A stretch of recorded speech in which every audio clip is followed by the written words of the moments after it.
The detail, logic, and future plans of China's latest COVID policy have been explained to over 130 ambassadors and diplomats in China.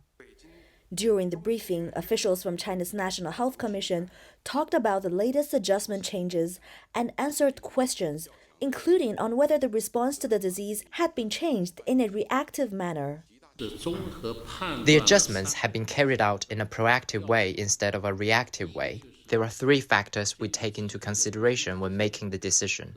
First, the transmissibility and immune evasion of the pathogen.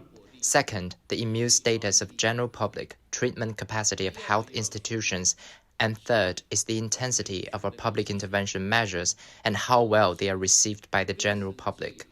The adjustment has also been built on our assessment of domestic and international dynamics. During the briefing, many ambassadors and diplomats who have been based in China came out in support of China's measures and outcomes in the fight against the novel coronavirus over the past 3 years.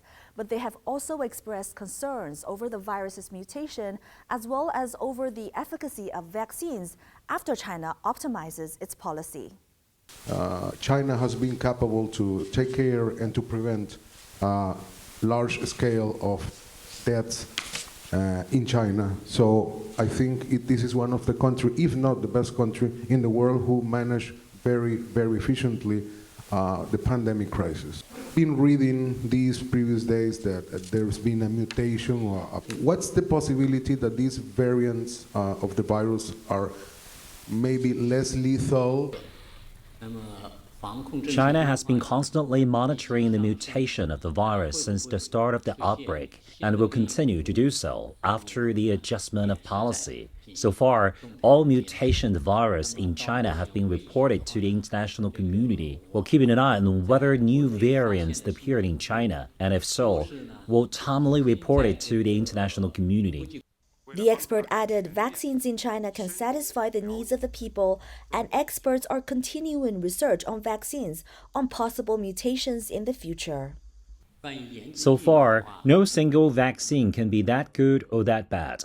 They have their respective pros and cons. For vaccines produced in China, they can satisfy our needs and in a joint prevention control mechanism. We also have the special dedicated task force on vaccines. With this special task force, experts are constantly analyzing the mutations of the strains and variants with corresponding vaccine R&D efforts. Many diplomats say the briefing was helpful for the international community to better understand China's policy, and they are looking forward to more cooperation in various fields like politics, economy, trade, also people-to-people exchanges with China in the years ahead after the latest adjustments. Cao Bing, CGTN, Beijing.